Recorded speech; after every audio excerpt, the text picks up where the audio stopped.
President Muhammadu Buhari gets victory at the Election Petition Tribunal. People's Democratic Party says it is heading to Supreme Court. Next level in action as President Buhari tasks ministers on service delivery.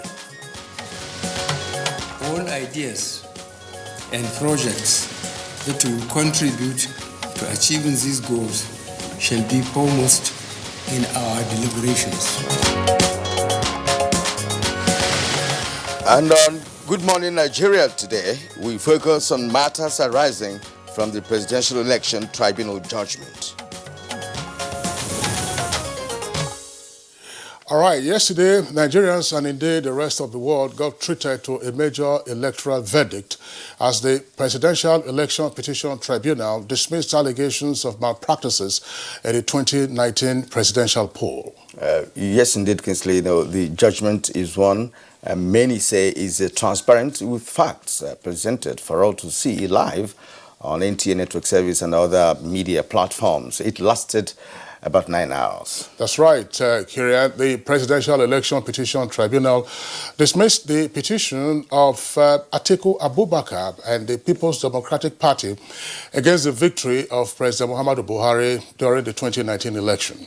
And in an unanimous decision, the tribunal ruled that Atiku and PDP failed to prove their case in every of the grounds entered in their appeal for the nullification of the victory of Buhari. It in fact held that most of the evidences presented by witnesses of Atiku Abubakar and the People's Democratic Party, PDP, were based on hearsay. Well, the late judgment was delivered by Justice Mohammed Garba, and of course it was supported by 4 other justices of the tribunal. And it was to the effect that the petitioners had failed to prove their case, and thereby the tribunal dismissed the petition in its entirety, while the parties were directed to bear their respective costs. Yes, indeed. And you recall that the PDP and Alhaji Atiku Abubakar, its presidential candidate, had, among other things, challenged the educational qualification of President Muhammadu Buhari to contest the election, alleged cases of overvoting, card reader malfunctioning, and, of course, electoral malpractices. Well, looking at the prayers of the petitioners, as well as INEC's motion challenging the competence of the petitioners' counsel, that obviously was dismissed by the tribunal. And the application to also strike out the petition for the non-inclusion of the vice president, if you like, as lawyers would say, non-joinder of Vice President Oshibajo as a necessary party in the suit was also rejected by the tribunal. As the motion on allegation of misconduct against security agencies has struck out as well, the tribunal also struck out some documents and of star witness Osita Chidoka's statement on the ground that they amount to amending the entire petition. Well, the decision by the Election Petition Tribunal has, of course, generated wide-ranging comments by various analysts and all of those who have an interest in Nigeria's democracy, with a number of persons applauding the decision, saying that it is the beauty of democracy that once the polls are over and you go to a petition tribunal and the petition tribunal gives its decision, then you find opportunities of further strengthening not just the electoral system, but Nigeria's democracy. How true is that?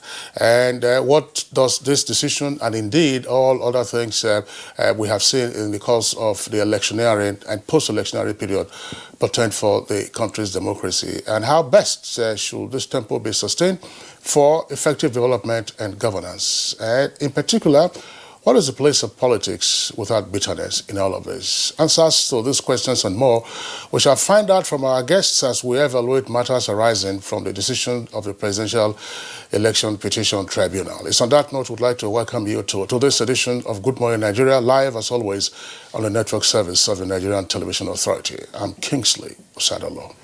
And I am Kirin Umayo. It's indeed nice to have you join us this morning for this particular edition of the program. And the other segments that form part of the package will also be coming to you. Newspaper review, business news, sports, and others. First, let's join Abdulmalik Adio for the morning news. Hello, Abdulmalik. Good morning and welcome to the morning news. The Presidential Election Petition Tribunal has dismissed the petition filed by Atiku Abubakar and the People's Democratic Party, PDP, challenging the February 23rd election of President Muhammadu Buhari. The five-man panel headed by Justice Mohammed Garba delivered a unanimous judgment in favor of President Muhammadu Buhari and All Progressives Congress, APC, and the Independent National Electoral Commission, INEC.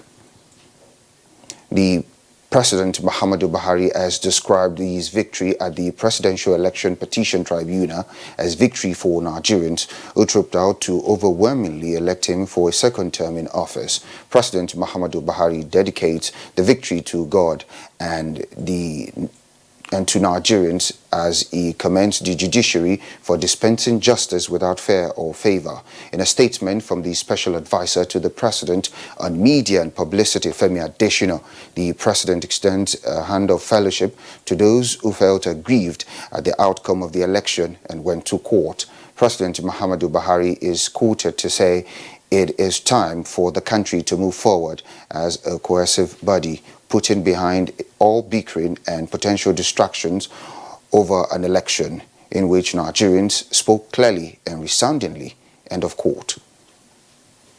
And the All Progressives Congress hails the judgment of the 2019 Presidential Election Petition Tribunal, dismissing in its entirety the petition filed by the People's Democratic Party and its presidential candidate, Atiku Abubakar. Supporters of the party who spoke to NTA says the judgment in favor of President Muhammadu Buhari is well deserved. On all the grounds that were canvassed upon today, the tribunal found none of them worthy enough to derail the election. In fact, the tribunal dismissed in its entirety the entire petition of the PDP, so we're glad. Judgment has been delivered in our favor, and we are glad. The president that we have is a man of integrity. We all know this is a people-oriented government, and again, I would like to congratulate the president, President Muhammadu Buhari. It's a win for Nigerians, it's a win for Nigeria, and it's also a win for the president. In the meantime, the People's Democratic Party, PDP, says it is heading to the Supreme Court in the party's reaction to the ruling of the Presidential Election Petition Court. The party asks Nigerians to remain calm and not to lose hope. A judgment has been given. We have a legal team. The legal team is going to study the judgment and advise us on the next step to take. So that's why we have been here for 9 hours. Without a doubt, the next level agenda of President Muhammadu Buhari is in full flight with the maiden edition of the Executive Council meeting. The president reassures Nigerians that the next level Federal Executive Council will not fail in its responsibility of guaranteeing their safety, security, and prosperity. He made the promise while addressing members of the council ahead of their maiden meeting. The majority of Nigerians who voted for us gave us a clear mandate. A, to enhance the security of lives and property across the entire country. B, to create a diversified and inclusive economy that will bring prosperity. And the Minister of Labour and Employment, Chris Igige, says the federal government is determined to resolve the delay affecting the conclusion of negotiation on the consequential adjustment over the new national minimum wage. The government will also want to put in place a presidential committee on salaries and allowances that will be in situ and be able to take requests after this consequential adjustment. But before then, that same committee will appraise the level of work or quantum of workload, and evaluate all cadres of work and come out with salaries and allowances that will be commensurate with each. 189 Nigerians evacuated from South Africa in the face of the xenophobic attacks have arrived at Murtala Mohammed International Airport. The returnees were conveyed by Air Peace aircraft Boeing 777 and landed at about 9:35 p.m. Nigerian time, while the Minister of Foreign Affairs, Jeffrey Onyema, has commended Air Peace Airlines for the successful evacuation of the first batch of whaling Nigerians from South Africa. And that's the morning news. Good Morning Nigeria continues after this break. This is to notify candidates who applied for Ahmadu Bello University and NTA TV College degree program in mass communication for 2019-2020 academic session that the post-UTME screening exercise has been scheduled to take place on Saturday, 21st September 2019. Venue, NTA TV College premises, Rayfield, Jos. Time, 9 a.m. Screening fee, 2,000 naira paid through the remitter platform in favor of NTA TV College Jos. Candidates who chose the college as second and third choices in the 2019 UTME examination scored 180 and above and willing to study at the college can also come for the exercise. Candidates who satisfy the above requirements are expected to come along with the originals of their O-level certificate, any of WAEC, NECO, or NABTEM, JAMB slip, birth certificate, indigenship certificate, and proof of payment. Direct entry candidates are expected to come along with their original diploma certificate, A-level results in addition to other credentials mentioned above. Registrar, Announcer. Mommy is ready to receive me a bundle of joy. Mommy is making my home cleaner and safer. We are Dettol sure. Daddy is home. He must be germ-free. He needs to be Dettol sure. My clothes are so nice. We are Dettol sure. Illnesses can happen at home too. That's why Dettol and me together will make my baby's home safe and to protect from up to 100 illness-causing germs. That's why moms want to be Dettol sure. We are Dettol sure. Thank you, sir. Please, did you hear that? Of course I did. That is Village Elmaster tune. So, Auntie Amebo was not gossiping then? Village Elmaster is celebrating 50 years. 50? Already? This is not a joke. It is a national celebration. NTA and Village Elmaster family are commemorating 50 years. Hey, please, tell me, when is our golden jubilee? It is from the 8th to 11th of October, 2019. I have to go and get ready. It's time to party. Women. But we, men, will be there too. Please.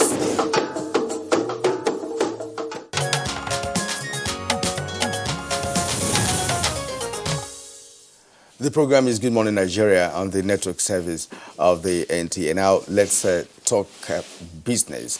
Now, Nigeria Export Processing Zone Authority strategizes on ways to bridge funding gap across economic zones as investors erase previous day loss with a gain of 51.54 billion naira on the floor of the exchange. Details of this and other financial stories with Abdul Karim Zomi. Funding gap has remained a fundamental setback to the takeoff of the economic zones across the country. In view of this, the Nigeria Export Processing Zone Authority is considering the generation of 15 megawatts from independent power sources.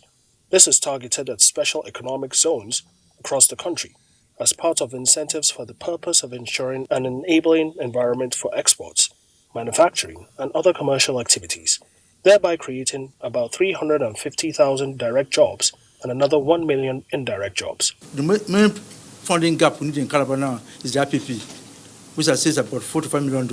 When we do that, according to Calabar, everything is provided.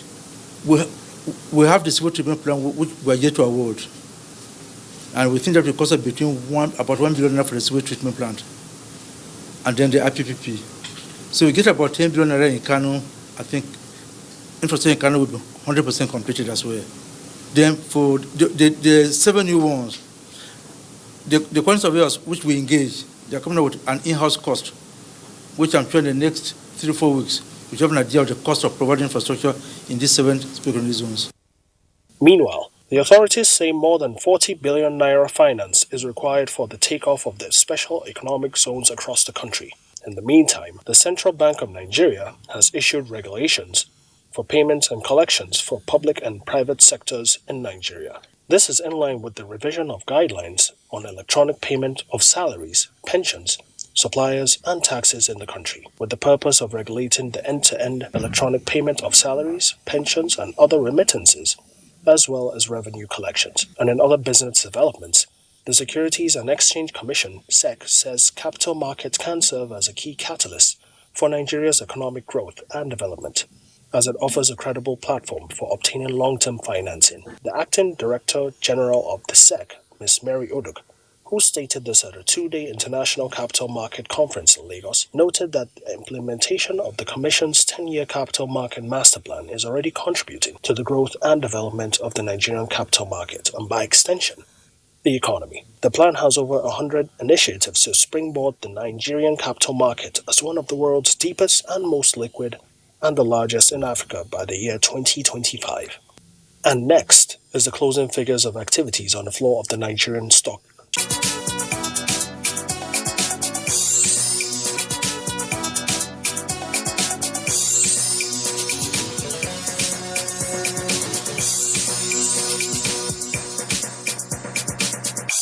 With business news, Abdul Karim Zurmi.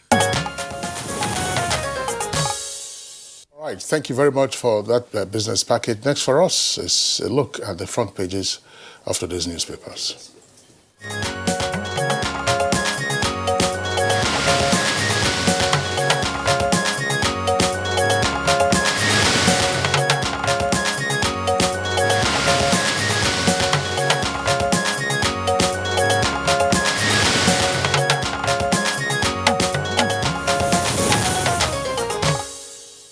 Well, let's welcome Bayo Tebi, who is here to review stories making headlines in some national dailies. Bayo, you're welcome. Good morning, Killian. Good morning, Kingsley. Good morning, Nigeria.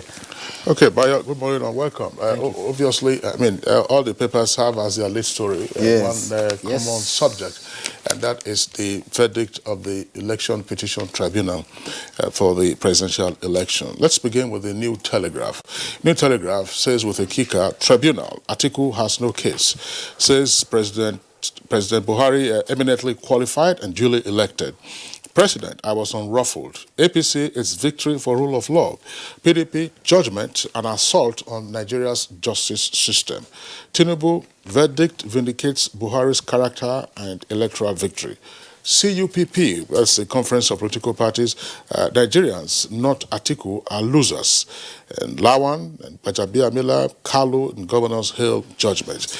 Now, when you take a look at the front page of the New Telegraph, there's a sidebar there that appropriately illustrates or gives in highlights what the tribunal decided. Issues in favor of each of the parties. Atiku Abubakar, that his petition is competent. 2, he is a Nigerian by birth. And 3, his lawyer, Levi Uzuoku, SAN, is enrolled at the Supreme Court and is known to the Nigerian Bar Association. For President Muhammadu Buhari, 1, possesses minimum academic qualification to contest the election. 2, duly elected as the president with lawful votes. 3, he did not provide false information about his academic qualification. And 4, did not need to attach any credentials to his form submitted to INEC. And 5, petitioners failed to establish a nexus between their petition and documentary evidence. As I said, that's also the lead story for Daily Trust. In this case, it's talking about the next step. So Atiku heads to Supreme Court as Buhari wins as tribunal. Yes, and the Sun newspaper also captured it. It said Buhari floors Atiku with some writers. Ex-VP PDP failed to discharge burden of proof over president's non-qualification, says tribunal. President's victory good for Nigeria. Carlo, PDP, APC, Ubi, Wike, Tinubu react. And if you also go to Nigerian Pilot newspaper, is also the lead story there. Presidential election panel. Atiku has no case. Tribunal opposed Buhari's victory. We've been vindicated, says the president. PDP, CUPP reject verdict as opposition party held to Supreme Court. And it's also on Daily Times as the lead story. Presidential poll, why Buhari flawed Atiku, PDP at tribunal. With two writers, tribunal says Buhari eminently qualified to run. Ex-VP's petition lacks merit. Mixed reactions trail judgment as PDP heads to Supreme Court. So these are how the papers captured it. Yes. Well, the verdict now is already known, and the verdict has been described by the spokesperson for the president as the victory for Nigerians who trooped out to overwhelmingly elect the president for a second time. Mr. Femi Adesina says that the president dedicated the victory to God and Nigerians. He says, the president said, good conscience, fear no evil report. We are now vindicated. He extended a hand of fellowship to the aggrieved who exercised their right to challenge the victory in court. It's now time for the country to move forward as one cohesive body.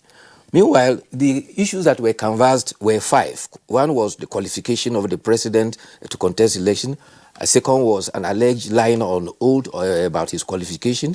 The issue of the transmission of election result via server, and allegations of criminal manipulation of election during the election by agents of the respondents. And finally, the fact that he, from his own computation, won majority of votes and should be declared. But the tribunal, the 5-man panel tribunal headed by Justice Mohammed Garba, in their own ruling, ruled that President Muhammadu Buhari is eminently qualified and did not perjure. And this takes its root from, if you recall, there was the case of Senator Demola Adeleke, which went to Supreme Court, and it was ruled that the position of the law is, did he go through the secondary school and he didn't have to have a certificate. Once you have gone through the secondary school, in the context of the provision of the law, you are qualified. You don't necessarily have to have a certificate. So it's not the first instance that such has come up. On the other issues, Atiku Abubakar was declared to be a Nigerian, and he said that no electronic conduct of election by collation, transmission of result at all levels of the 2019 election. And the proof that election was unlawfully won by the PDP was not proved in court. The tribunal concluded that it is inevitable and unavoidable to conclude that the petition has failed to prove any of the allegations in the paragraph 15 of its petition. Meanwhile, there has been some reaction. The People Democratic Party says it rejects the outcome and describing the ruling as a subversion of justice. The party chairman says he will consult with the counsel for the party and decide on the next line of action.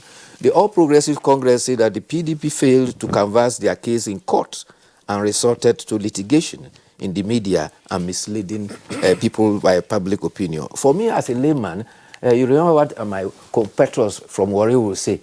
They say, no be person who first call police, now in the win case. This time around now, it be like say, no be the number of witnesses we person call.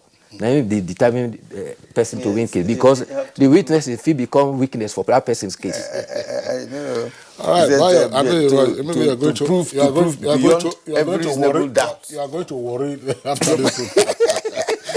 Okay, now just before we leave this subject matter, you know, cartoons can be very interesting. And illustrative, there is a cartoon on the front page of the New Telegraph. Usually cartoons are caricatures circumstances, events, or persons. Let's take a look at that cartoon now. You see there, it says 2019 Presidential Election Petitions Tribunal. You see Buhari and Atiku. That's supposed to be a knockout punch there from Buhari to Atiku. As I said, it's a caricature, but this is what it is. Both men are professional politicians, and assuming they are also professional boxers, I'm sure both of them will be disqualified in that fight because they are not supposed to have a headgear. Neither should they have their glasses on in the course of a fight. Exactly. Well, headgears are permitted for amateur boxers. That's why I said they are professional. Yes. But these ones are not protective headgears. They are amateur boxers. All right. There are other stories. Other stories, yes. Let's turn to Daily Sun newspaper. Those on the right-hand side of the nameplate, xenophobia. 189 return from South Africa. That's on page 8. And then other stories there. We collected 5.5 million naira for ABU students, 20 million for Turkish citizens, but that's from kidnappers now. And I read just one or two lines, from it's an inside story on page 5, where they also said that the police also seized about 57 AK-47 rifles and other weapons, and the cartridges of sorts and ammunition of sorts in great quantity. Now, bandits sack 3 communities in Niger. That's pages 4 and 5. As 7 abducted on Kaduna-Abuja highway rescued. Minimum wage, federal government to fast-track negotiations is on page 3. That's all on there. All right. Of course, there are 2 other very important stories, Kirian. Yes. You read one of them on the front page, but this is just before we take the stories.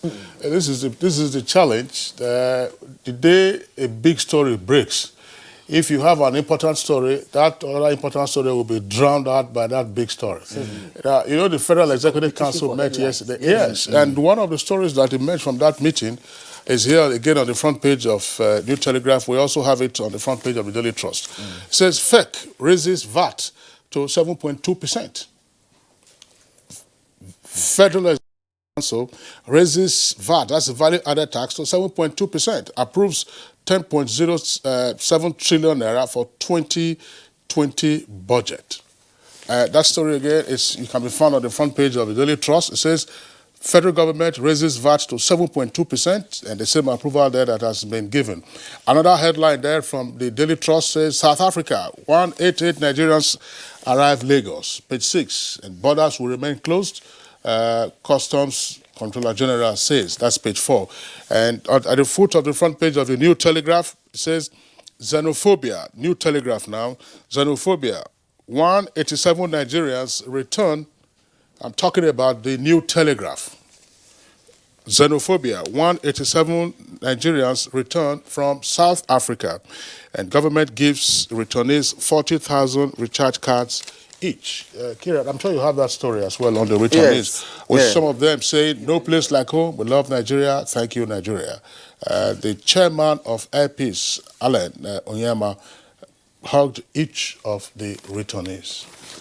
Well, from the report, actually, the Nigerians that were supposed to be evacuated were about 239. 239 males, 83 females.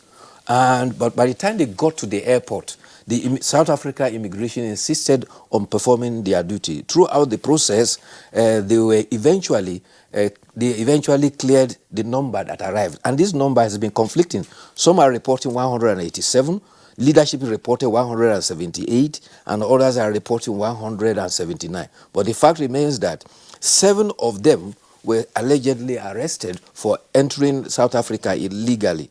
Some others were turned back because they had children that did not have the required documentation. The touching aspect of it is that when they arrived, apart from embracing the chairman, Alan Onyema, who volunteered to bring them back to the country, I was seriously enamored when I heard them singing the national anthem. And I felt touched that at least east, north, south, or west, there's always no place like home. And that will also teach a lesson to the younger generation of Nigerians, who are desirous of leaving the country, for some of them for no good reason, because if you consider the amount of money they spend in getting their documentation and traveling out of the country, it is enough to set you or to stop something doing here in Nigeria. Now, all the years they spent there, I saw one on one of the foreign media, a Mozambican, who said, look, I have lived in South Africa for 30 years, but I am leaving, for obvious reasons, my children and what have you. So one must consider certain factors before you take off from Nigeria to elsewhere, where you think that life is easier and better. Well, the chairman for the Diaspora Commission was there also at the airport, among the other federal agencies that received them. I'm glad to hear that they said they've been given a recharge card to enable them contact their families, but also I'm told that they'll be giving other stipends to enable them travel to link up with their families. Now, talking about the reports about kidnappers, soldiers of Operation Thunderstrike have rescued the 7 persons kidnapped at Regina over last weekend. The 7, including the 7-year-old girl, were traveling in Okin Express from Offa to Kaduna. The kidnappers were 15, and they also have been arrested. They were all dressed in military camouflage. Victim says that they had to trek for about 3 hours to reach the kidnappers' den, which was on a hilltop. He said they were kept on that rock for 5 days, day and night, rain and shine, without any food. And every day they were beaten.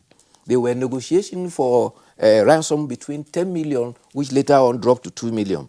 They beat their victims every day. They were rescued by the Defense Headquarters team of Operation Thunderstrike on Wednesday. The commander of the team, Colonel Ibrahim Gambari, has a word for people who try to drive on the highway at night, especially on the Kaduna Express Highway. He says that it's because the kidnappers mount their illegal roadblock, that is why they are able to arrest people. And that was why Governor El-Rufai declared that there should be no roadblock on that highway. And therefore, if you are driving on the highway at night and you see any roadblock, you quickly do a detour and leave, because they are the kidnappers. On the other hand, the Police High Command also paraded kidnappers they have arrested, about 58 of them. These include those who kidnapped 3 ABU students and collected a ransom of 5.5. The others are a gang that abducted Turkish nationals in Kwara, and they were also paraded. In fact, a gang member said that he got a sum of 450,000 from his share, but his gang members actually collected 10 million, and they told him that it was 6 million they collected. So within themselves, they were already collected. There was other one too, 8 others who were suspected to be involved in kidnapping a Kaduna State lawmaker. And in all, 18 AK-47 arms, 1,233 ammunition and other armaments were recovered from them.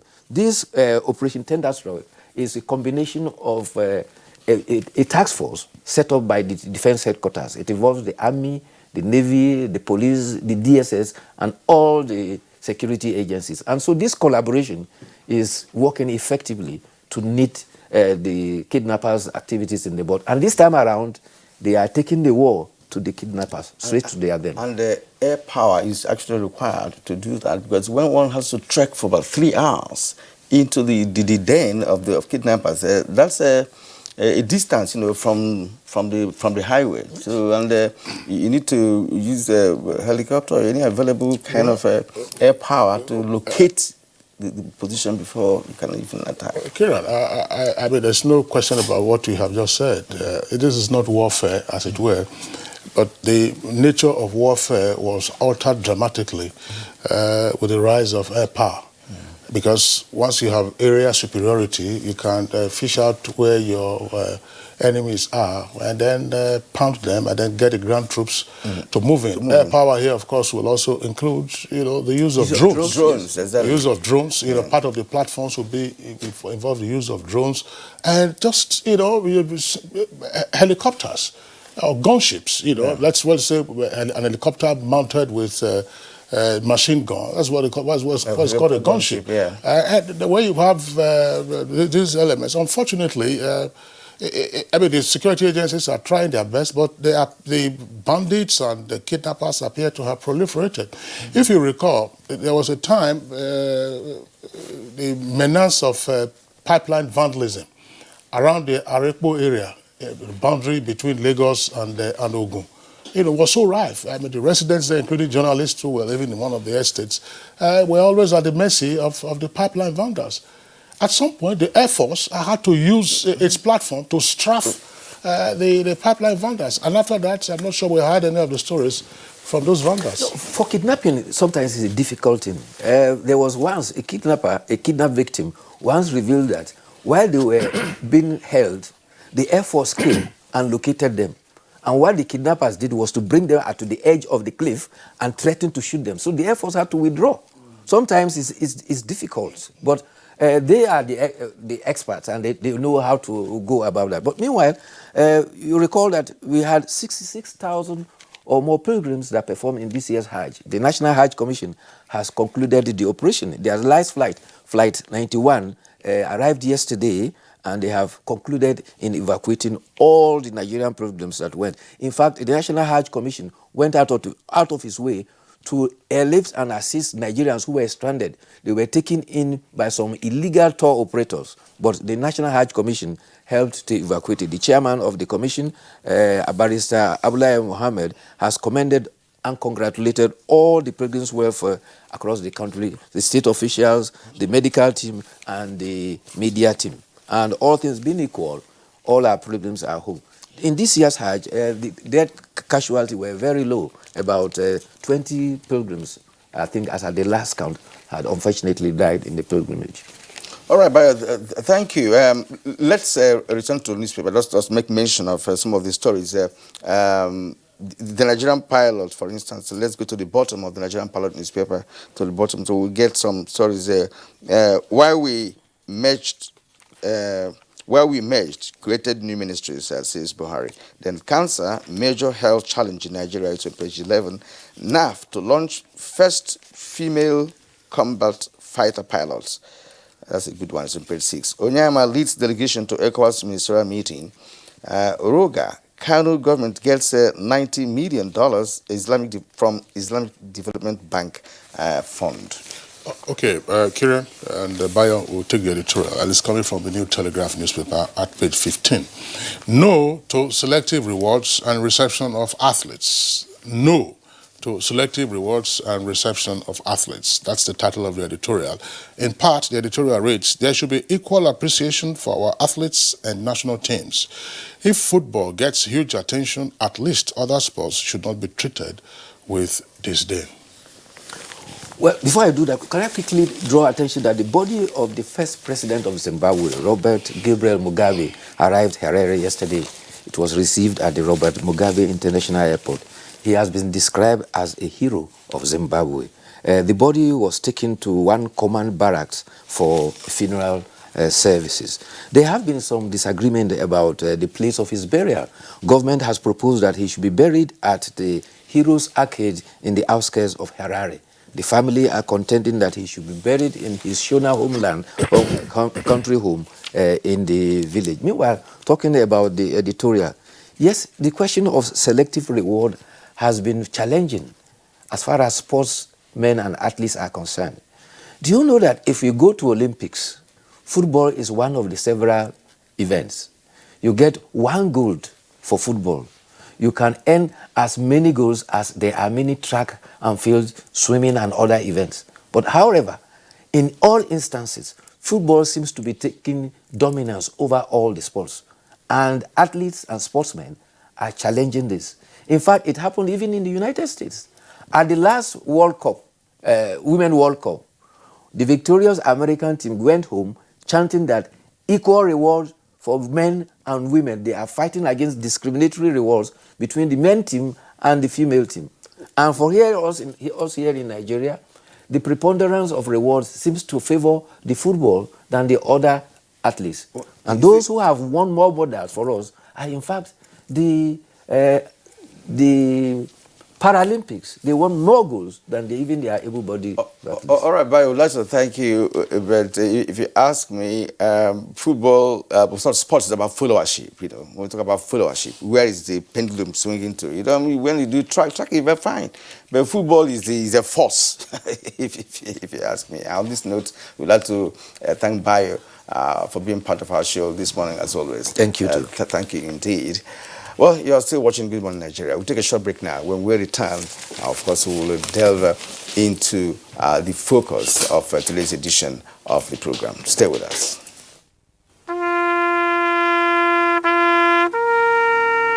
They are there at the crack of dawn.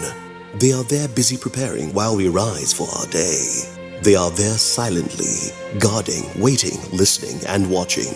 They are there ready in the sky above and the waters below, in the blistering heat of the day, in the dead of night, willing, indefatigable, determined in the defense of the sovereignty of our country. They are our first line of defense and our last. They who have paid the ultimate price in defending us. They are fathers and uncles. They are mothers and sisters and girlfriends and boyfriends. They are brothers and cousins and best friends and neighbors. They are classmates, colleagues, and citizens of this nation. They are our defenders and deserve our respect, our prayers, our thoughts. Nigeria, please support our armed forces.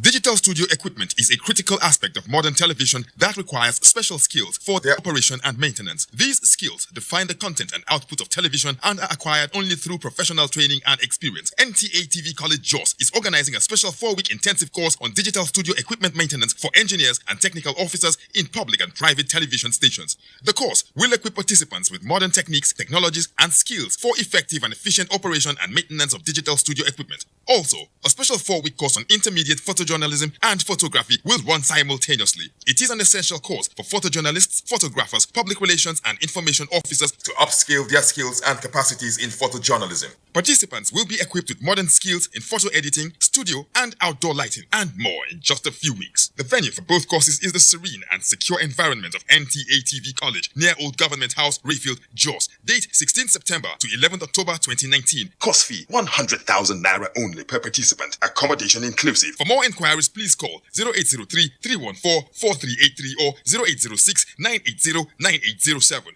NTA TV College Jos, training you to be the best you want to be.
You're watching Good Morning Nigeria, reaching you live on the network service of the Nigerian Television Authority. Now, yesterday, the Presidential Election Petition Tribunal delivered its judgment on the petition filed by the candidate as well as the party of Atiku Abubakar, that's to say the PDP, in the connection with the elections that took place in February this year. In the judgment, the tribunal declared that President Muhammadu Buhari, candidate of the All Progressives Congress, was winner. And this the tribunal did by dismissing in entirety the petition of both Atiku Abubakar and the PDP. To set the tone for our conversation on matters arising from that decision yesterday, let's join our correspondent, Vera Chimuba, who was at the tribunal.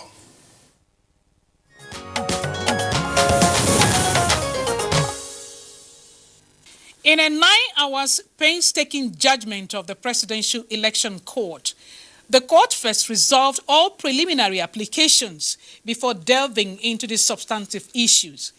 The 5 grounds of petition include non-qualification and false information, non-election by majority of lawful vote cast, corrupt practices, and non-compliance with the Electoral Act.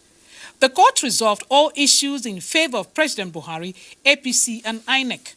On the issue of non-qualification and false information, the court held that President Buhari is not only qualified, but eminently qualified to run for the presidency of the country, as contained in Form 199A, which showed how he obtained his WAEC certificate in 1961 with 5 credits in relevant subjects. On the issue of non-majority of lawful vote cast, the court held that the petitioners failed to prove the allegations of irregularities in any of the states where they allege overvoting took place or presented documents to prove the allegation. Non-compliance with the Electoral Act was also another issue raised, but the court said the Electoral Act made no provision for electronic conduct of elections, collation and transmission of results at all levels in Nigeria. The chairman of the panel, Justice Muhammad Gaba, however, commended the brilliance exhibited by the counsel in their written addresses.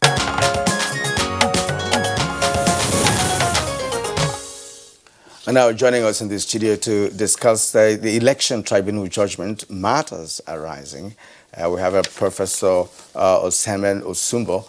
He's a professor of law. You're welcome to the program. Thank you. Pleasure. Yes, and also in Abuja studio with us is Yunus Usman. Yunus Usman is a legal practitioner.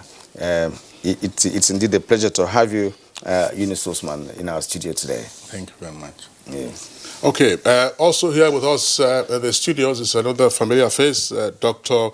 Abdul Rahman Abu Hamiso is a public affairs analyst. Dr. Hamiso, pleasure to have you again on the program. The pleasure is all mine. Okay, and also just to indicate that Professor Osumbo is a 2-term senator and also a former governor of Edo State. From Port Harcourt, another of our old regular guest, Festus Oguche, lawyer, is joining us. Mr. Oguche, pleasure to have you with us on the program this morning. Oh, thank you, Kingsley. Thank you very much, Kingsley. Okay, so let's begin. I mean, it's we've had all kinds of comments by the winners and the losers of the election petition. But, of course, as the saying goes, there can never be an end, Kieran, to the tide of opinions on the decision by the election petition tribunal. And I just, before the Supreme Court begins to take any appeal arising from the decision, but as well begin to evaluate matters arising. First, Professor Osumbo, give us a sense of what you think played out yesterday and what it means for not just our electoral jurisprudence, but also our democracy. Well, thank you. I think the decision of the Presidential Election Appeals Tribunal, or court, yesterday was a reflection of a high level of diligence on the part of counsel on both sides, and perhaps even more so on the part of the judges who had it. I was very impressed by the quality and depth of the decision. Not just the lead judgment by the presiding judge, but also the concurring judgment. So where there were some gaps that needed to be further developed and addressed, the concurring judgments filled those roles. So I was quite impressed. And as you said, it's a judgment that people will continue to discuss and refer to in years to come.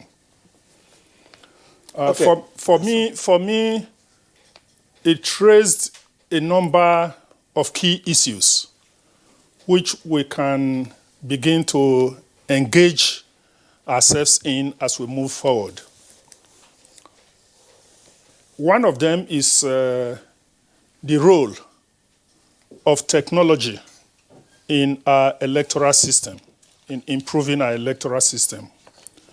To what extent can we deploy technology, starting from the registration of voters to transmission and declaration of results? There are about 4 or 5 different stages that technology can be deployed. The second issue is the issue of qualification. What should be the qualification of candidates? I know, I'm aware that so many people have expressed concern once their attention was drawn to the definition of education up to school certificate level in section 318 of the Constitution. Many people expressed surprise that it can be as low as primary school education. So I know that we've addressed this before, but perhaps we need to reflect, and those Nigerians who were not aware should realize what the minimum qualification is for purposes of running for public office. Another issue is whistleblowing, because a lot of the talk that went into this case, and even perhaps formed the basis of this case, as we see, arose from information that was said to have been provided by a whistleblower. Whistleblowing in Nigeria so far has been more in the area of recovery of ill-gotten assets. Now we are seeing whistleblowing appearing in the political realm, in the electoral system. So we need to address the issue of whistleblowing more holistically in Nigeria. Yes, there's a need to protect whistleblowers, but there is also need to punish whistleblowers who misuse that mechanism, which is very useful, but it should not be abused. And there's a tendency for it to be abused unless strict penalties and checks are quickly put in place. And then lastly, the issue of the role of the media, particularly the social media, and the tendency of using the media to preempt the judgment, to second guess what the judges are likely or are, what some people expect them to pronounce as judgments. I think that is also very dangerous, it's worrisome, and the earlier we addressed it, the better. So these are about 4 or 5 key issues that I think I picked from the judgment yesterday, which we need to begin to interrogate and address more vigorously as we move forward. We can discuss each of these other things in greater detail. As we make progress, thank you very much indeed. Let's turn to Yunus Usman. Yunus Usman, you were the leading lawyer for INEC, and that judgment was unanimous. And as Professor Sumbo raised, there are a number of applications and petitions that will form part of the suit, like the issue of qualification and many others. So what was it for you in yesterday's judgment? Yesterday's judgment is significant for one major thing. That is, you see, what people look at from the social media is totally different from what actually happened on the field. The electoral process or election cannot be won by the views of people, and most of these people particularly did not even vote. I'm sorry, some of your media houses have not been helping matters at all. And if you look at it like the issue of whistleblower, which Prof was saying, who announces election results? It's not supposed to be only the INEC chairman. Will a whistleblower be the one now to announce election results? And when this thing even came, we asked this man, what is your source? He said www.factsdon'tlienigeria.com. Will INEC create such a server? I mean, he childish. When we asked him again, who created it? He said somebody he did not know, a whistleblower. Like Prof was saying, I think we should be careful not to set this country on fire. Don't say anything you are not sure of. And then we thank Almighty God that the members of the panel did a very thorough job, painstakingly took every step in analyzing all these things. And our fear, my own fear for this country is that if we don't stop this issue of fake news, saying something, you say you were told, if somebody asks you, who told you, you say, it's my grandfather's father who told me, and so on. We are not helping in this country at all. What really happened is what the court decided yesterday. And please, let us take facts that we can prove. Not what we cannot prove at all. They are even elementary ones. Like you say that somebody who had been a head of state before was not qualified to be a candidate for an election. And this issue of qualification, like Prof said, is a very, very fluid one. You don't even need a primary school certificate to contest for presidency of this country. Once INEC is satisfied that you can communicate in English language, you are qualified. And I think my own warning, I won't talk much because the case may go to Supreme Court. I won't talk much, but we should be careful about what we say. So far, we are not careful. And some of your news media houses are not helping matters at all. Giving judgments even before judgment. And on facts that, maybe on facts don't lie, that do not exist. You are not including NTA as part of that castigation. No, not yet.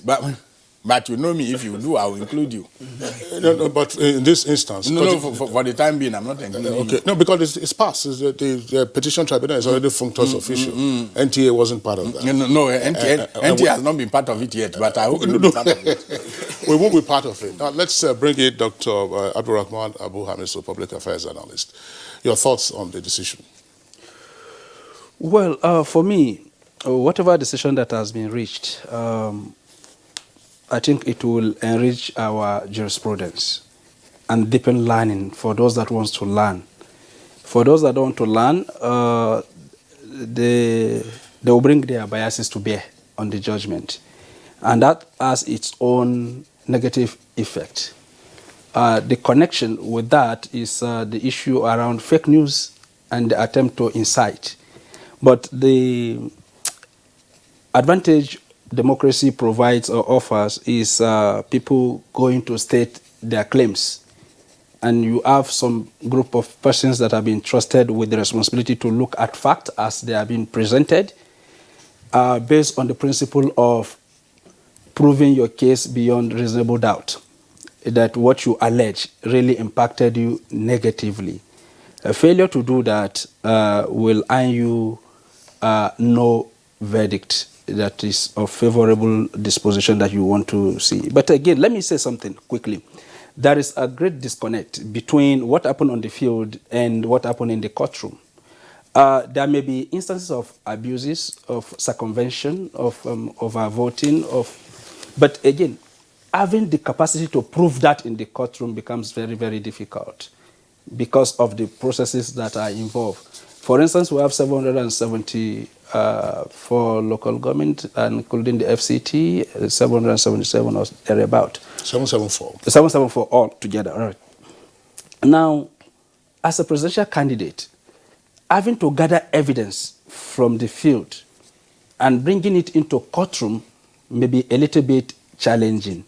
And that is why after elections, for instance, INEC usually call in experts to look at what they got right, what they got wrong, what they needed to improve upon. So therefore, if we have to really do something that will enhance our electoral system, not minding the verdict, I think the loose ends here, though they may not be substantive enough to invalidate the outcome of the election. If we want people to still have confidence in the electoral process, then we should look at the electoral system to see what we got right, what we did not get right, and then see how we can improve on that. So that we don't lose the fact that we need to tidy up some of the things that we needed to work on to improve the electoral system simply because the verdict has gone this way. So the confidence that used to go into the electoral process that will make people to vote during election has to do with the capacity of the system to produce credible results that are believable. Then if we take it down to issue of the tribunal, yeah, there may be some lacuna here and there because it's a human endeavor. Nothing is perfect, nothing is 100%. And then the case was not proven beyond reasonable doubt. That does not mean that there were no allegations here and there. But if you take the election, on the basis of the swing analysis we did during the election, there are states that were traditionally APC states, they've gone PDP. They've gone PDP. And nobody has alleged anything untoward in those areas. So the other thing I want to allude to again is the penchant of our politicians to go to court. Whether they lost gallantly or otherwise, they want to go to court. Because it is believed that in the court, and there is this thesis, that it's better you rig and be taken to court than to be rigged out. It's a normal statement that politicians do use. So some politicians have this belief that by the time they get to the court, they can sort themselves through the system.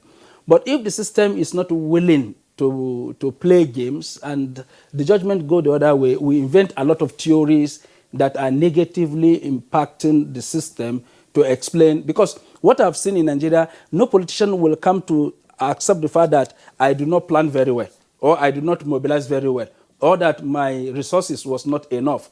The cry all the time is, I'll be rigged out, I'll be rigged out, I'll be rigged out. In that way, you pass bulk of your own failings to the system or to some other persons that do not even have the capacity to influence the outcome.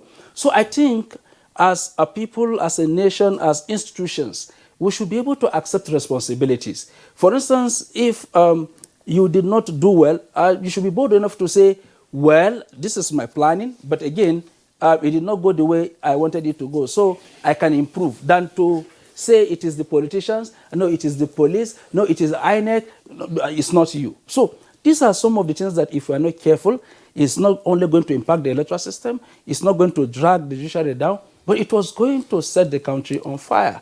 And we should learn to separate our biases, our sentiment, from what the reality is.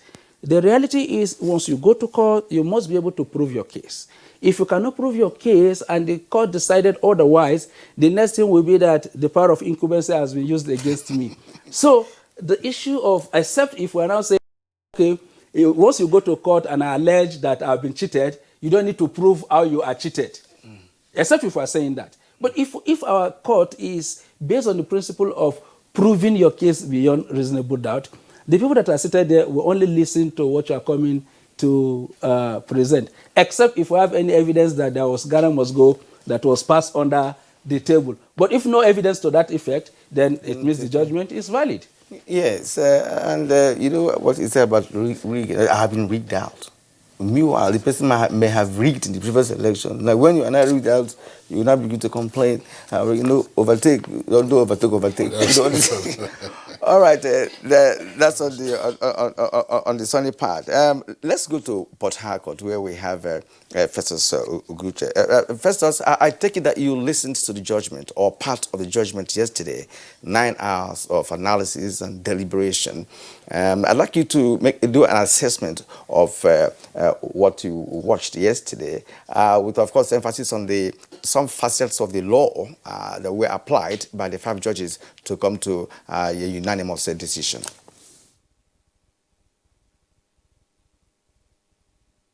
Yes, thank you very much, Kirian. Like every other Nigerian, I sat through the entire judgment. I listened to it from start to finish.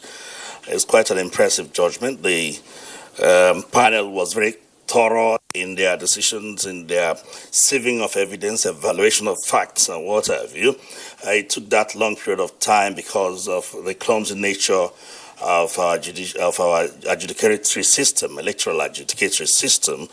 You see all manner of applications that shouldn't be there, challenging the lawyer's name, whether the name is the person who was called to the bar, who should have filed or who should have brought evidence. There's another one asking that the matter be struck out because the national identity scheme provision was not followed, and the ID number of under the national identity scheme is presented before the court. There's another one challenging the competency of the nationality of the petitioner, which some of them I think I will not use the word frivolous, but I think they are totally unnecessary. It is so because our adjudicatory system has not advanced from what it used to be from the 60s till this day, and that's apparently why the court is making reference to cases like Akin against Amobori and Jim Wobuda against Ono and all those cases. The adjudicatory system in elections have advanced beyond this stage, and this we have to take a very proper look at. I have some issues concerning the ascription of evidence, the extent to which probative value can be given to evidence before an electoral adjudication body. I think these issues can be resolved at the Supreme Court if the matter goes to the Supreme Court at the end of the day. There's also some issues relating to criminal allegations which are contained in the petition and which the court discountenanced on the basis that those parties were not joined. I don't think allegations in election petitions are strictly for the purposes of the individuals involved or the agencies involved. It is also for the purposes of ascertaining the credibility of the polls. This we should look at properly. We also look at the issue of the affidavits and all that. Well, the court took its time, painstaking efforts to read out the constitution, provisions of the constitution on the qualifications of a candidate for an election, went into reading out what qualification actually is under the law, what is meant by a qualification. There are other options, but I think I'm not very comfortable with the way that evidence is evaluated, in spite of the fact that it is very, very clear that by the provisions of the law which are read out, by the options that are available, the ability to read and write qualifies anybody eminently to contest for a presidential election. But I think that aspect of evaluation of that evidence involving the swearing of an affidavit, the non-attachment of the certificates to the document could breed very wrong precedents, and we have to be very careful here. What is important as far as I'm concerned is that our electoral system must go beyond the current state of affairs. And why we are here, it is still the way it is simply because there hasn't been reforms. Our very dear President Yaradua proposed reforms, constituted the Justice Ways Commission, and they came out with very beautiful reforms, which, as far as I'm concerned, is a roadmap to the conduct of free, fair, credible elections and for electoral adjudication system that's acceptable and credible. These things were thrown at the back door. Those years, the very people who are complaining now were the people who stopped that process from getting there. Because I think to a large extent that there are principles of electoral justice which we have thrown away. Because if you look at the Accra Declaration on the principles of electoral justice, it's very, very clear and unambiguous to the effect that the primary purpose of every electoral adjudication is who scored the highest number of votes. But here in our own system, you see a lot of technical issues of technicalities coming to bog election material, adjudication, issues that are totally out of sync with reality, issues touching on extraneous matters like the issue of the national identity card scheme, the issue of whether the lawyer is the lawyer who is supposed to represent or the documents brought there are supposed to are meant essentially for the purposes of the adjudication. Those issues are totally out of sync with the reality of electoral adjudication in the 21st century world. We have gone beyond that, and I think there's serious need for reforms in our electoral system.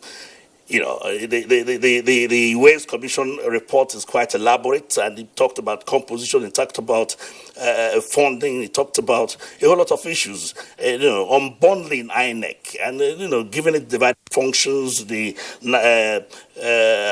Offences Commission, the Constituency Delimitation Commission, and all that will put all these things into proper perspective. For instance, the role of the military and the police in the last elections was not properly, as far as I'm concerned, articulated in the sense that, well, those rules are there, but you can't find them culpable in any way, and there's nothing the court will do to make pronouncements as to the merits or demerits of those rules, simply because they are not joined as parties, you know. But we all know very well, to the extent that I understand, that their activities, if they impact negatively or positively in the electoral adjudication, should be looked into by the court, should be taken proper cognizance of by the court.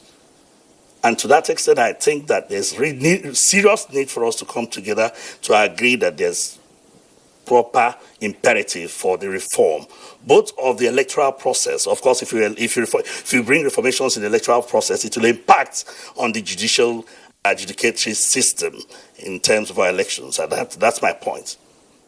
All right. Thank you very much, Festus Oguche, for the very valuable points that you have raised, of course, along with the other issues that our guests in the Abuja studios here have also raised. One point that I would like us to follow through is, of course, in direct response to what Oguche said, which will appear to be contrary to the earlier position of Professor Osumbo. Professor Osumbo, you extolled the council in the petition. Here we are. Oguche is saying, look, when you evaluate some of the applications and motions, they seem to have been unnecessary. The tribunal spent almost 3.5 hours dealing with preliminary issues, and some of those preliminary issues included whether or not a counsel was duly enrolled at the Supreme Court as a solicitor and advocate, whether the petitioner was a Cameroonian or a Nigerian, or whether the vice president or that the petitioner will fail because there was no joinder of the vice president. I mean, some persons have been saying that, in their layman's perspective, that these are fairly elementary issues over which the court's time shouldn't have been wasted. Prof. Well, as has been said, this is a human process, and there's no human process or system that is perfect. So if anybody, I didn't score the verdict 100%. So if there were lapses here and there, it's to be expected, because that is part of every human system. But the clarification I want to make here at this point is that, and the judges always say this, even yesterday it was emphasized, that election petition matters are sui generis, meaning that they are of a special kind, of a special nature. What that means is that the entire process from A to Z have to be followed.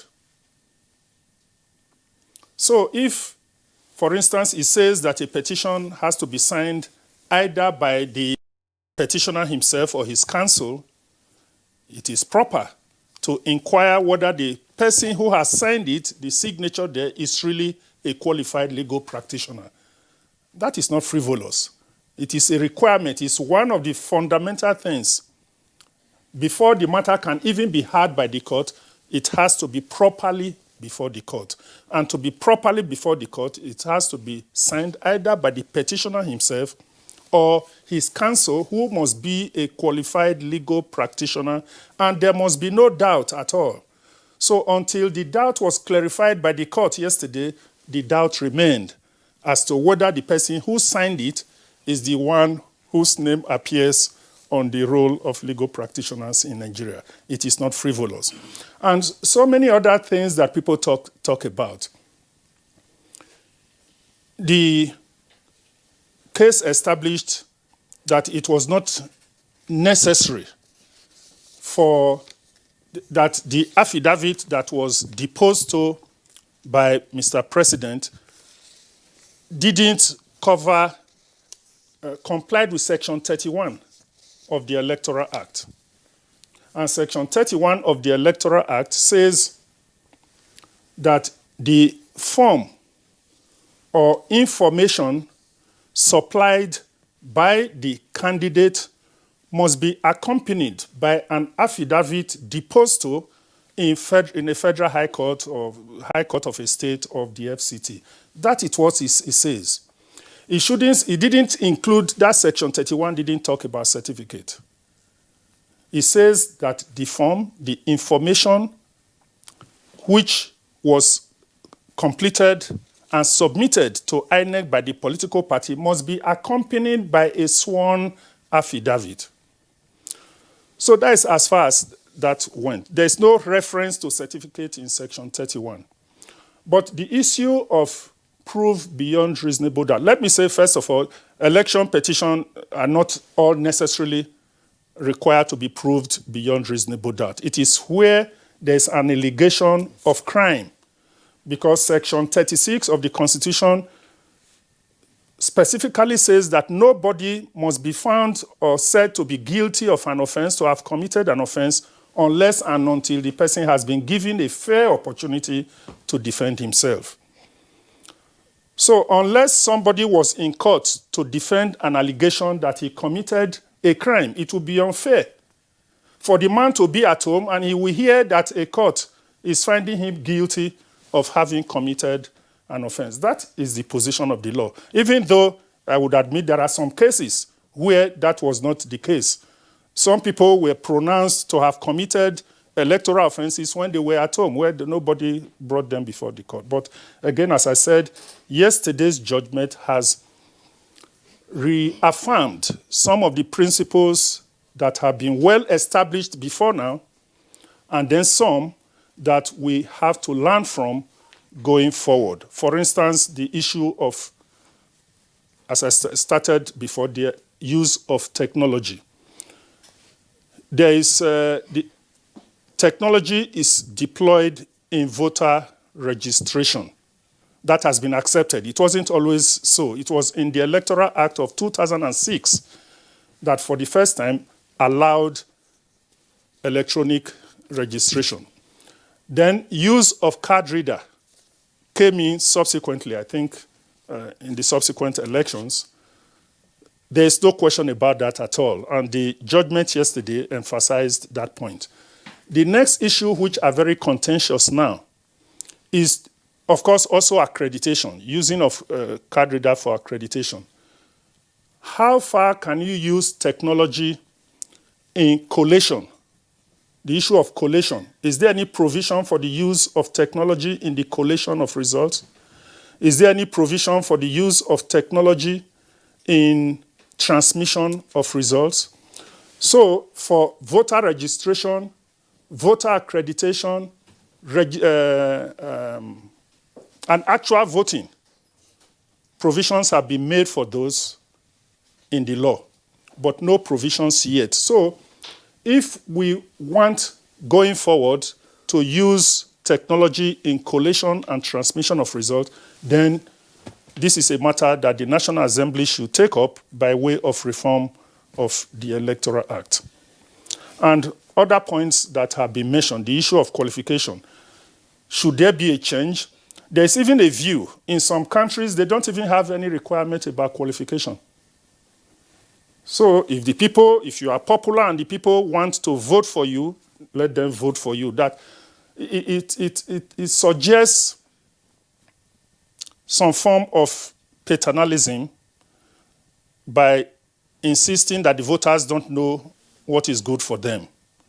Don't decide for them. If they feel that this man is a man of noble character, he can represent us well, why should it be your business, whether he's a professor, he's a PhD holder, or he's a primary school certificate holder? So these are things... Yeah, that's clear. I know you want to come in. That's for qualification. Yes. But that doesn't mean that, as a corollary, there will be no grounds for disqualification.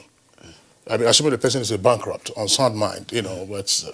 Exactly. Yeah, that's exactly. With respect to educational qualification, which is really the issue before us. That's right. Yes, gentlemen, very important discussion we're having this morning. And I want to return to what some of the issues Professor Oguche raised with respect to some maybe laymen like us who call it distractions in the court, but bringing in frivolous cases like type of educational qualification of President Muhammad Buhari, who has been involved in elections in this country over the years, who has been head of state and all of that. You're bringing it into adding it to a major suit about determining election, the election results, and the other ones of that Uzoku was not registered. Does it require a court to know whether Uzoku is registered or not? Don't they have a data of those who are registered to practice in the court? So these are some of the issues Oguche raised. And I'm coming to Yunus Usman, who happens to be a senior advocate of Nigeria.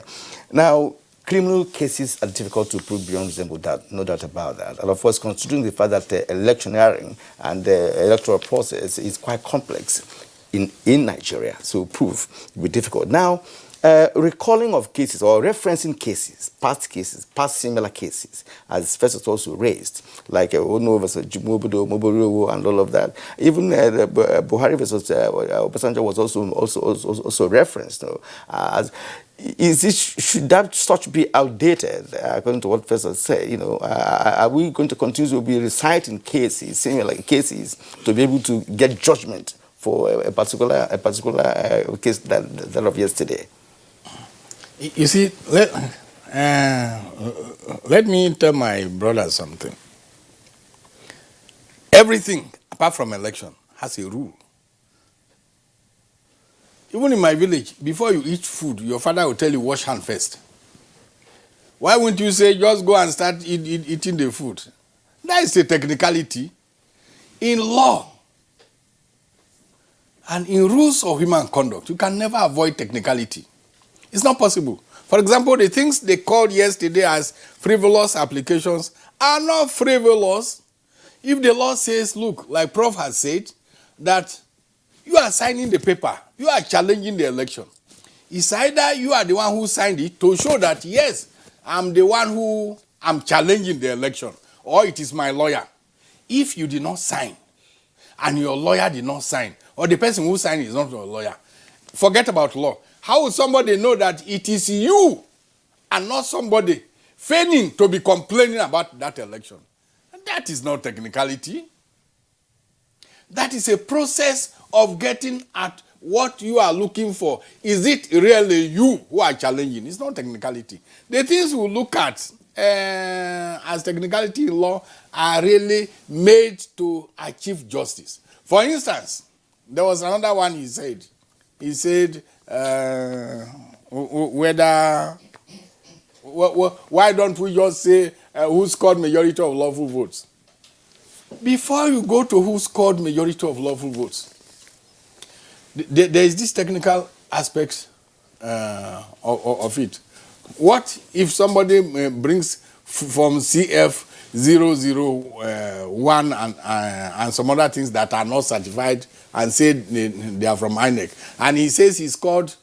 Well, there's one particular case where somebody said he scored 50 million votes already, and brings a document that are not certified. And the court said, yes, we have these documents, so they are not certified. They may be INEC documents, they are not certified. How are you sure that these documents are not genuine? Then the lawyer will say, look, you cannot admit these documents because they are not certified. And then you will say it's technicality. No, you are trying to know whether these documents are not fake, whether they are genuine. So technicality is part of human endeavor, not law alone. And the aim is to achieve justice. So please, it's not just that lawyers want technicality. No. Okay, thank you very much. I want to skip. I just saw Oguche on air a while ago. I want to skip Abdulrahman in the meantime and return to Oguche. But taking along one of the points that Abdulrahman and Professor Sumbo and Yunus Usman SAN have also highlighted. First, Oguche, let's get your reaction to the matters on the table. Yes, we know that election petitions are sui generis, but should that be against the background of what we have seen in our adjudication process of election petitions, particularly of the presidential level, for the kind of things to be playing out? Some persons have even raised the question whether a presidential election petition is not useless altogether. Why embark on it? I'll give you some rundown. 40 years ago, we had the Second Republic, 1979. Awolowo, of course, went to court against Shehu Shagari. What came out of that was 12 2/3. Since 1979, no presidential election petition has been successful. Come to the instant republic, 1998, right up until this particular moment. And you saw what happened in 2007. President Umaru Yar'Adua admitted that, look, the election that brought him into office was flawed, which was then the basis of the Ways panel and the recommendations that it made. But if you read the Supreme Court decision on that petition, or the appeal arising from that petition, Justice Nikki Toby and several others, you will see, how the judiciary itself tried to manage it. But still, neither Atiku nor Buhari, who were petitioners in that election, appellants, neither of them got victory. So the question is, considering, one, the standard of proof, 774 local government areas, for you to prove, and the burden of proof, if you say that there have been crimes or offenses committed, whether rigging or otherwise, how do you go about this? And as the tribunal also heard yesterday, look, if you say that the security agencies have been involved, they also should be joined out. Whom are you going to join in those particular instances? Does that make useless the petition against a victor in a presidential election?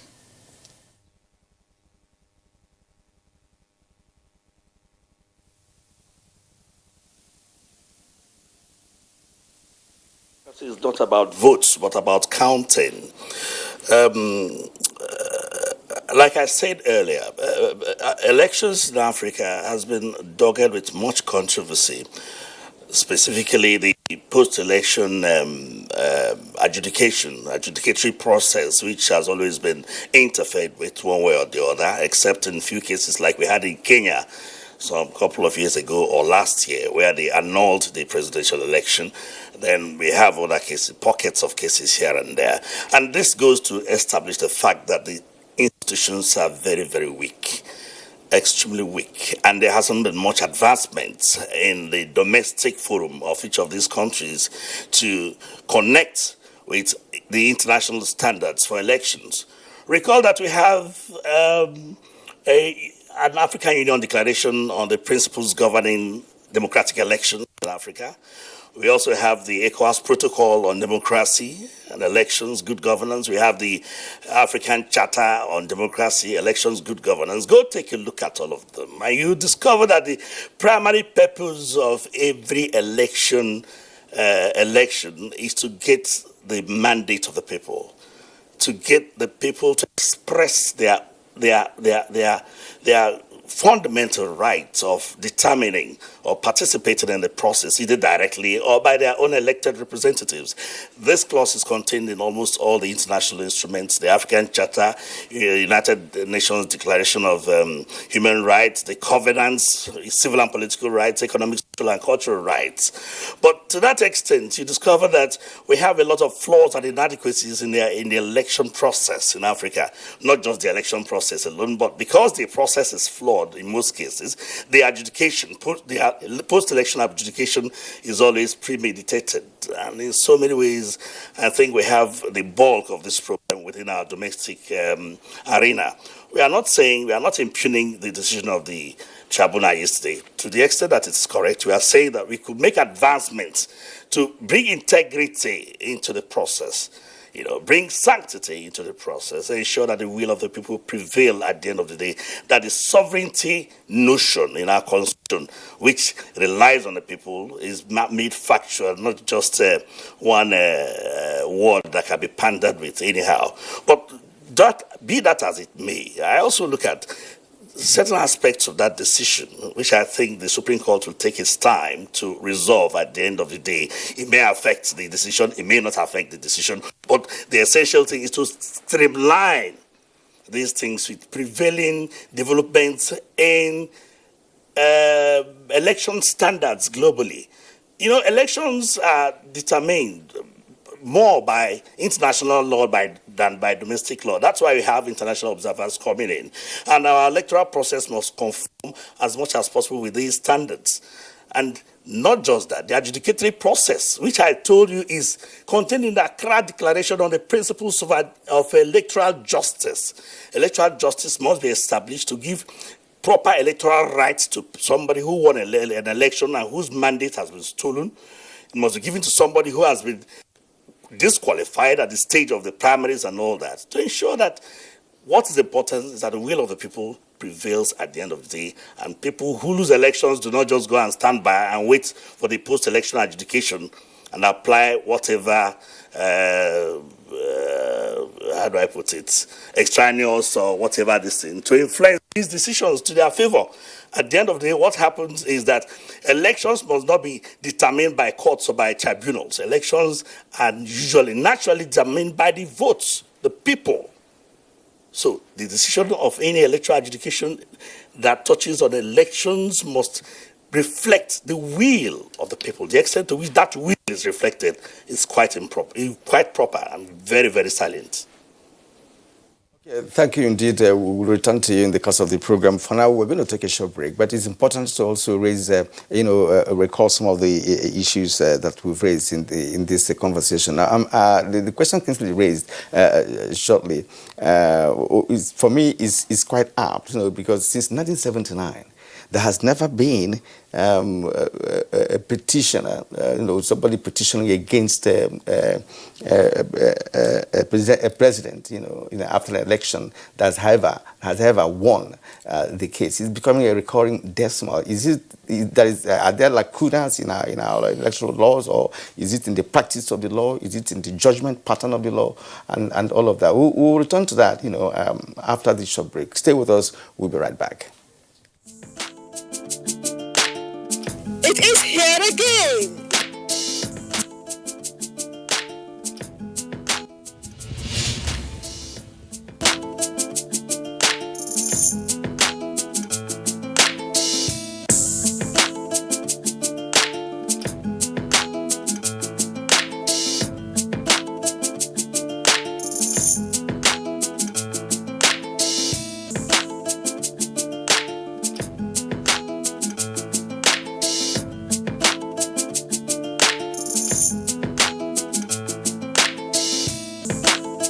For more information, participation, and sponsorship, please call these numbers.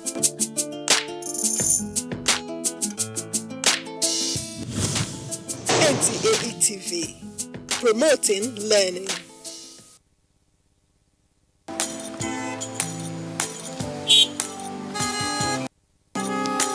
Move now! The red light won't kill you! Move now! To dey disobey traffic law, they cause accidents. Me, I don't talk, say I no go dey do am again, because change begins with me. Let's cross the other side of the road. I will no longer endanger my life crossing the express. Instead, I will use the bridge, because change begins with me. Oga driver, stop this bus now, won't come down. I be one carry me pass where they go. Make I dey stop anyhow for road, they cause traffic wahala and accidents. So I go dey stop for the right bus stop, because change begins with me. Change begins with me. This message is brought to you by the National Orientation Agency in conjunction with the Federal Ministry of Information and Culture.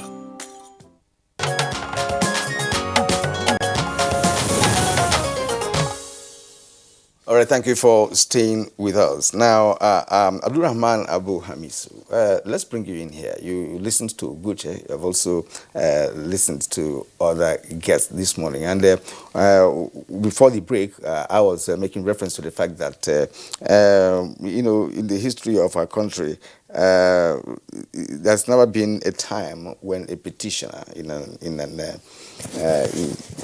any election tribunal has been able to win, basically for obvious reasons, right? Because the much I listened to yesterday, that you have to prove any criminal allegation beyond reasonable doubt. So what's your thoughts? Well, you see, I listened to Festus Oguche, and he was raising some issues, and he didn't even tell us the how. For instance, he said we need to bring integrity into the electoral process. How? This has been the question, and he didn't even address that. You see, as a politician, you don't contribute in creating a situation that undermines the laws, processes, and procedure governing an election. And after that, again, you take the same case to court, and you are a participant. Because what has been happening over time is our politicians have never told you that they will not rig. They've never told us, and they've never taken any vow that will not circumvent the process. INEC officials that we always claim to be induced is something that has to do with somebody that is willing to offer and somebody who is willing to take. None of us have ever said, okay, even the President Yar'Adua that we're talking about, this is what happened. He agreed that the election process was flawed. He didn't say, I was not going to accept the mandate. He said, I was going to do what? I was going to reform the process. The honorable thing to do is to say, I will not accept the mandate because the process was flawed. But this is what has been happening. So you don't go out there, mobilize your thugs, and together you create a situation that undermines the entire processes, and then you go back to the court to say the process was not free and fair, whereas you are part and parcel of that process. So sometimes our courts are left in a dilemma, whether to follow the petitioner to say, well, but by the time the counter-argument comes about what has happened, they are left in a dilemma. So some of these judgments that you've talked about are judgments that were meant to enhance peace, to maintain status quo, to allow peace to reign. And then we will say next time will be better. But this next time can only be better if as politicians, if as lawyers, not because we want money from our client. In case that we know that if we go to court, we are going to lose, we advise them to go to court. And by the time they go to court and the case is decided against them, the next thing they do is to gather before media and say, this judgment has been rejected, we are heading to a Supreme Court. But you know that if you get to a Supreme Court, you are not likely to get that judgment. So what do? All we need to do is to advise our client to say, look, this thing is not going to lead us anywhere. And that is why in some places, even in the United States, the Al Gore-Bush saga, we know what would have come out of it if they've gone to court. But for the sake of national interest, well, the problem in Nigeria is... They went to the Supreme Court.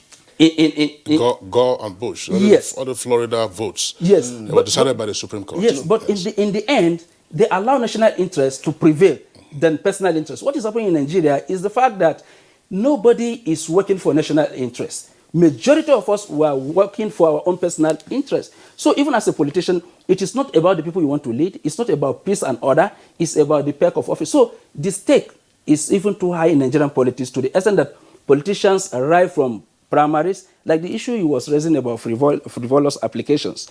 Now, if you look at two things, one is to achieve, if you take it from both ends. Let me cite one case. From the end of President Muhammadu Buhari's theme, the issue of Atiku is not a Nigerian was meant, if that has scaled through, to disqualify Atiku that is not even qualified in the first place to contest, not to even challenge the outcome of the election. If you pick the issue of the certificate, if you cannot prove that the criminal issues we brought to the court will be enough to nullify the election and make the country to go into another set of election, then we should get the president disqualified through, he's not qualified, he cannot present certificate. So if you look at the case in itself, it was a battle to ensure that either we win and retain the mandate that was given to us, or that we get that very particular victory nullified. So the fight was whether to, ensure that the candidates are in a better position. One, the president is qualified, right? And that he participated in the election. And whatever is the outcome of the verdict, that he maintains whatever comes out of it, and which is the victory. Then on the part of Atiku, the lawyers on this end said it's not from Nigeria, it's from Cameroon, which means it's not. So at the end of it all, it's a win-win situation. That is the point he was making, where they said the president is eminently qualified. But to the people from the other side, it is a bad news to them. And from this end again, they said, okay, Atiku is qualified to aspire because he's a Nigerian. To this end, it's a bad news because we don't want him to maintain that stand and challenge the election. So when he said the entire application process, affidavit and the rest is meant to give justice, you could see that balance is coming out right away. The other end is Atiku has achieved a victory. The victory is that he's a citizen of Nigeria. So not that he's not qualified to challenge this election. He can equally, if he's alive, he can participate in the next election, which is a victory. That case has been settled. President Muhammadu Buhari's issue of certificate has been put to rest. That is a victory to the camp of President Muhammadu Buhari. So the entire application process, it may look frivolous to some persons, but again, it is meant to enhance the process. Coming to issue of not winning, or not being able to win against an incumbent. I tell you, right from independence to this date, or right from when we started Governance Order 1979, you mentioned, majority of the cases that have been decided at the Supreme Court, we've all agreed that it is very difficult to prove your case beyond reasonable doubt, considering the complexity of Nigeria, the terrain, the challenges. Now, it is just to maintain law and order. Okay, thank you. I just wanted to make reference to the Gore-Bush issue that you raised, whether there is a provision of such in Nigeria, because when he went to Supreme Court, the Supreme Court advised Gore he said, look, for the interest of the nation, because he wanted to recount, of the Florida votes, right? And the court said, look, America first. Yes. America first. And the case ended there. And God didn't go further.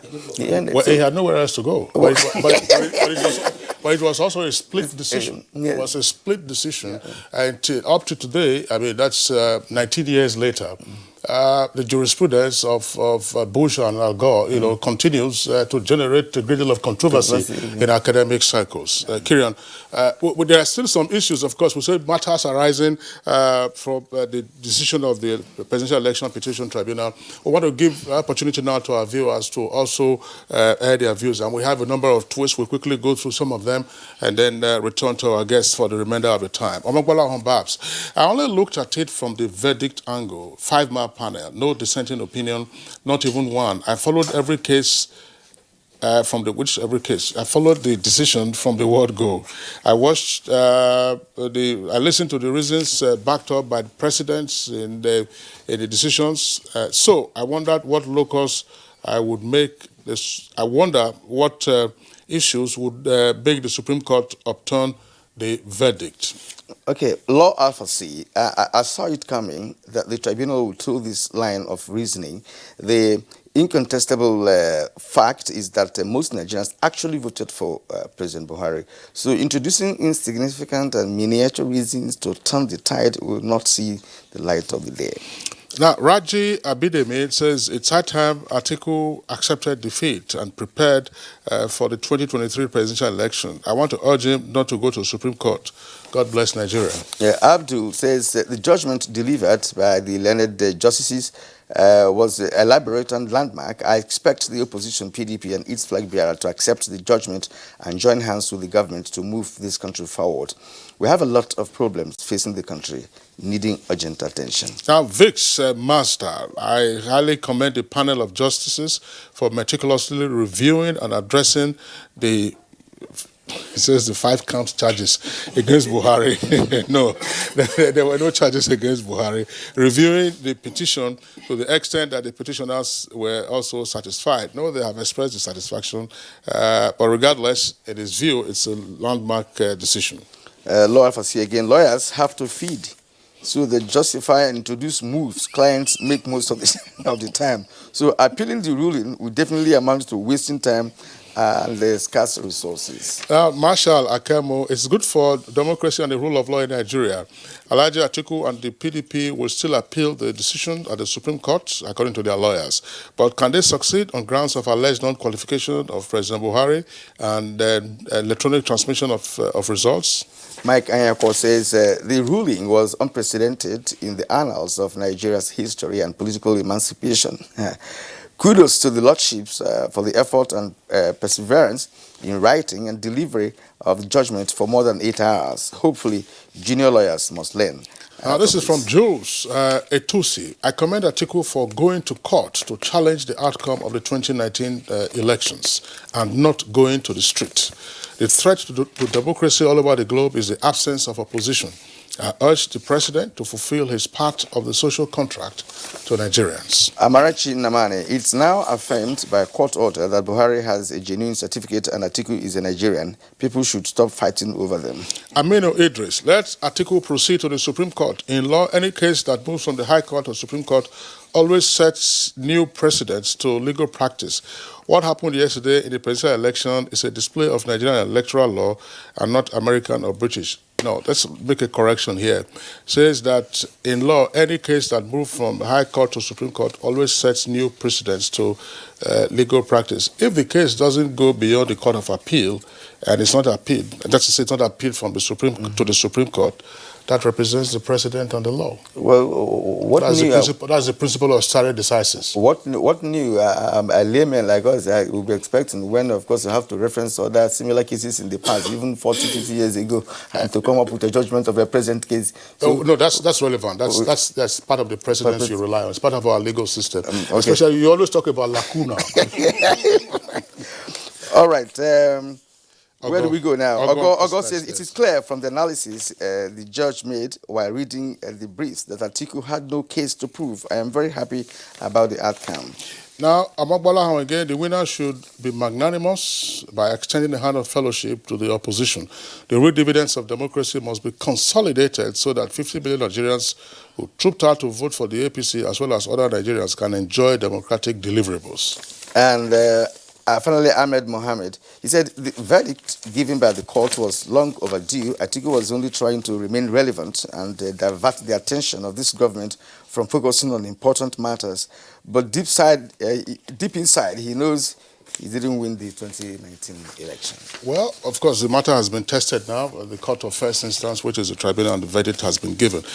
Just one issue, very quickly. I know it's a bit tight now for us to resolve this. We keep hearing, and I mean, for lawyers and for non-lawyers, this is the issue, that there is a mechanistic view that election litigation is sui generis. It is unique, it has its own way.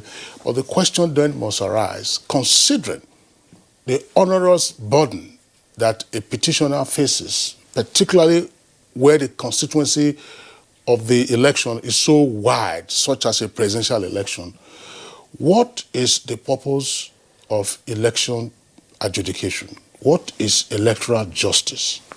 Professor Sumbo. Well, first, let me say that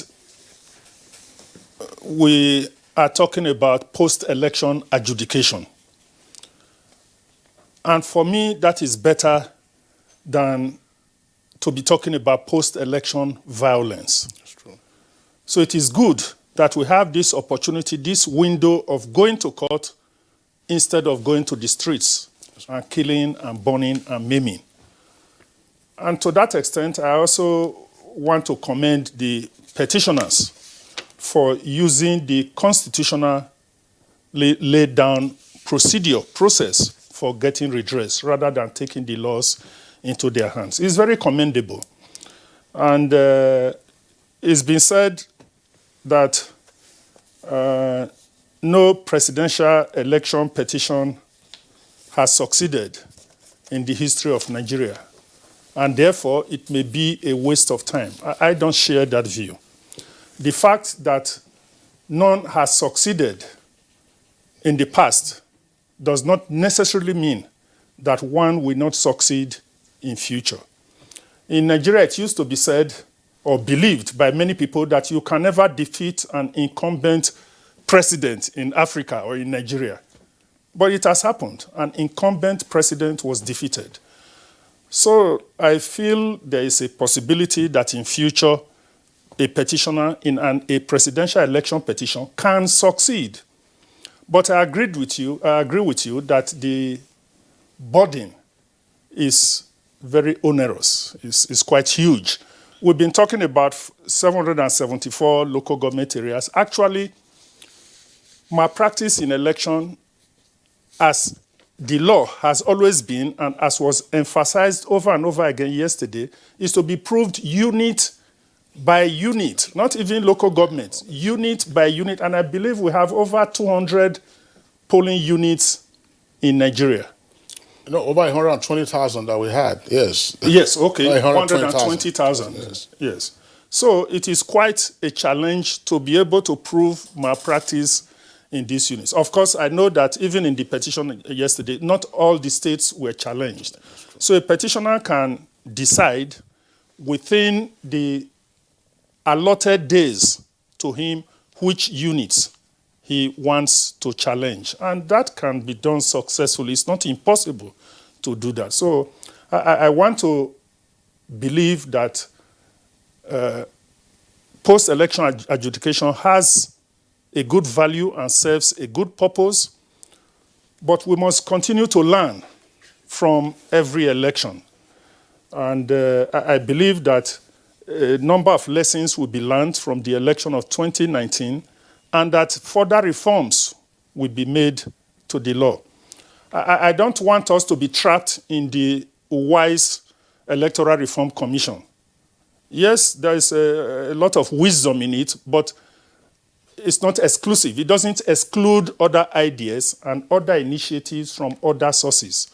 But we must be ready to continue to improve the system. And then very quickly, on the issue of precedent, because it's been said over and over again that people continue to refer to cases that are 50 years old, 100 years old. That is part of the law. That is what is called judicial precedent. And it goes to re-emphasize the point that there is consistency. Actually, law is supposed to be a predictable science. As an undergraduate, we were trained to know that law is a predictable social science. But these days, for so many other factors, you cannot really predict what the outcome of a case will be. But judicial precedent is supposed to enable you to have a very fairly good idea how the case is going to end. So judicial precedent serves a good value, and we shouldn't see it as a minus to our adjudicatory system. Thank you, Prof. But for some of us who are not lawyers, it's difficult to understand that. And you also know that there are cases that have been handled that resurfaced, after it's been handled, like the issue of President's certificate. We've had it in 2015, and it came back again, So, and references have been made. In any case, well, as you said, that's the law practice in Nigeria. Let's return to Festus. Festus, just 40 seconds for you. What have we learned, going forward? And are you interested in Nigeria reforming our judicial system?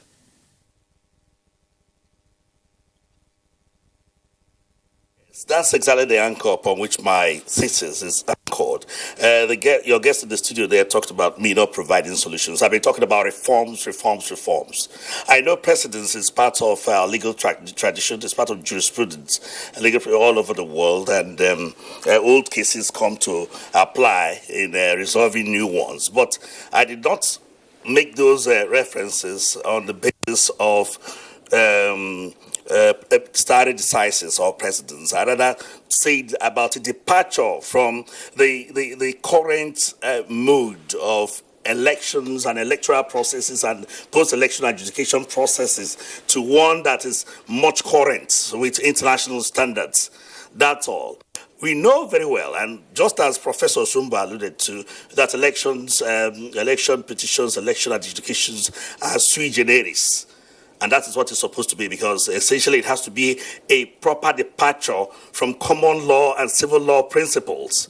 But then we see judgments of our courts on election petitions, particularly the one of yesterday, relying much on some of these civil and common law principles, like the issue of presumption of the correctness of elections, which was anchored on the provisions of the Evidence Act, the issues of onus of proof, the issue of ascription of probative values to evidence, to factual evidence, documentary evidence, the weights to be attached to them and what to do with them. elections are very special cases, like I told you. And this departure had been formulated not just for our domestic consumption, but by international law. Countries came together. Nigeria participated and said, look, there must be minimum standards for electoral adjudication. These standards will be embodied in the Declaration principles. It's a declaration which was instigated by the United Nations Democratic Fund. Nigeria was party to it. And those declarations are there. The procedures are there. That the primary function of every electoral adjudication should be targeted at the votes. What I'm canvassing is a proper departure from the way things are done in terms of elections, because we have a more complex society now, and the complexity requires that certain things be done in tandem with international realities. Festus Oguche, lawyer, friend, and regular guest on Good Morning Nigeria, I would like to thank you for being with us on the program today. You joined us from our Port Harcourt Network Center. And back here in Abuja, we would like to, of course, appreciate all. I know that the senior advocate, Yunus Usman, has been itching to reply. Can you very, very briefly, we'll give Oguche 40 seconds, we'll give you 30. You see, first of all, let us correct this thing. We have our own laws governing our elections in Nigeria. We are not to import the laws of other countries. No, not at all. That election should be free and fair, yes, international. But unlike Oguche, I will not subscribe to the view that our electoral laws and systems should be governed by the laws of other countries. No, not at all. We have our own. Please, please. Let people not be misguided. All right. And two, you see, this view that that if a case doesn't go to the Supreme Court, it will make a law. No. Even if the case stops at the High Court, that's right, and there's no appeal from it, that is the law for the time being, as long as it is not challenged. That's right. Okay. Yunus Usman, Leonard Senior Advocate, would like to thank you for being with us on Good Morning Nigeria. Appreciation also to Dr. Abdulrahman Abu Hamiso, regular guest on Good Morning Nigeria, public affairs analyst. Thanks for being around. Yeah. And also to Professor Oserebe Osumbo, two-time senator, former governor of Edo State. Thanks for being with us on Good Morning Nigeria again. Thank you very much, King. Okay. What's happening on the sporting arena? Nigeria 4x100 meters women, 4x400 meters women, and 4x100 meters men's relay teams have qualified for the